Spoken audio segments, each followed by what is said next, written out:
So building a competitive sales force, we're talking about the challenger profile and how that kind of profile is most likely to get sales. So one thing that you really, we suggest that you encourage in your sales team is this collaboration between them. A lot of time you also see sales people being more lone stars. You might find someone who, is successful in closing some sales, but they like to work alone on their own. And even though it might be good to, for them to get some business, but as an organization, you'll be losing out by not having the proper sharing of the experiences between the different sales guys and the sales teams. So it's very important that you help them communicate, and across the company, you create these channels for them to discuss. So we're going to talk about two kinds of course, sales.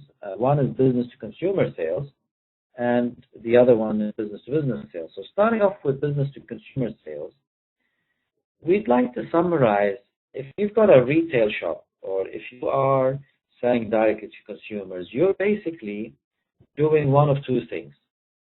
Either you're helping fulfill a dream or you're helping them solve a problem. How would a retail operation help fulfill a dream? So let's assume a car dealership selling to retailers. How would you help fulfill a dream or solve a problem?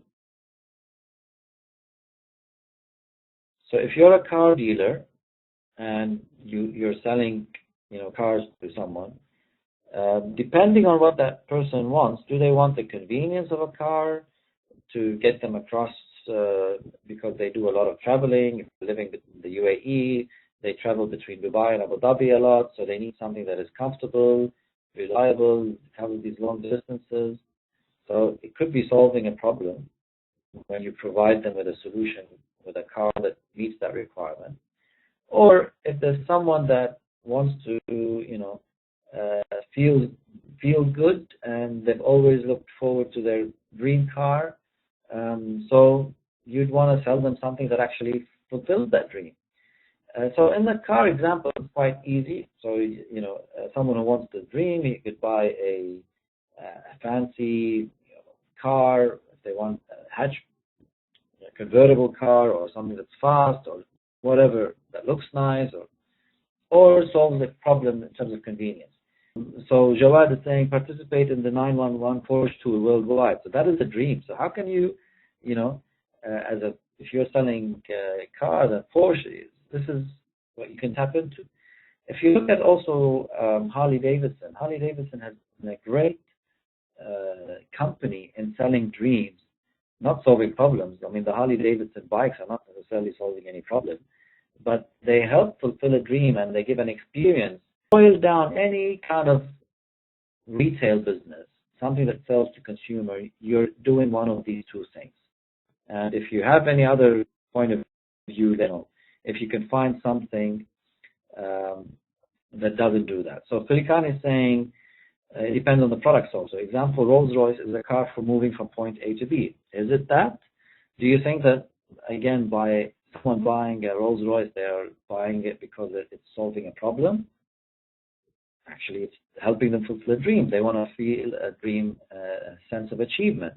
If you look at Rolex watches, again, Rolex watches are quite reliable, they're good, but would you buy a Rolex watch because you want to make sure you're seeing the time?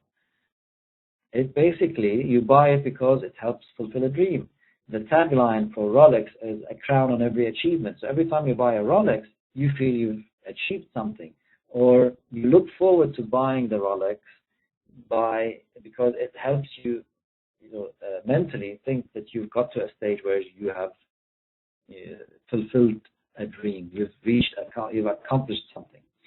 So all of the retail business-to-consumer sales revolve around these two things. And if you've got any product or service that you're doing that is focused on business-to-consumers, try to identify how does your product really help in fulfilling that dream or solving that problem, and how can you quantify and make it much more clearer to your key target segments.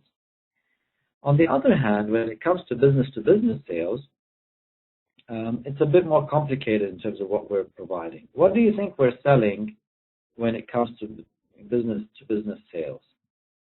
What do you think is the ultimate thing we're selling? So we talked about, is it features or is it benefits? So we're usually selling the benefits. But what exactly is the benefit that we're selling that could be a common denominator in anything that we do in business-to-business sales? What is it that we sell in the end in business-to-business? Sometimes in businesses, when we sell to businesses, we're either helping them save money or we're helping them make some money. By getting new customers, that's how we help them make money. By helping them reduce their costs, that's how we help them save money. And in the end, try to say maximize profit. So good, that's another way of putting it. So if I want to really simplify what you do in a business-to-business environment, it's about selling money. You sell money, either in the form of savings or in the form of extra money that you're making them, extra profits. So Shabib is saying, we also act as solution providers for businesses. I don't care. As a business, Shabib, I don't care if you're a solution provider or not. As long as your solution helps me either save money or make money. So that's a very important distinction. Because a lot of companies go and say, we've got these great products and services, we've got these solutions we're doing, we're a system integrator or solution provider, we're this, we're that. The customer doesn't care. In a business-to-business environment, the bottom line is what matters. How are you helping me either make more money or save money and in the process make more money?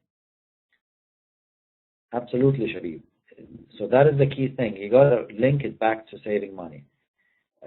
So whether it's a problem solver or a problem provider, yes, that is one way to do it. So in the end, either you're selling cost savings or you're helping with more sales in terms of productivity, more clients, or efficiency. These are the key things that you help with. And in a business-to-business environment, there are different kinds of vendors or providers.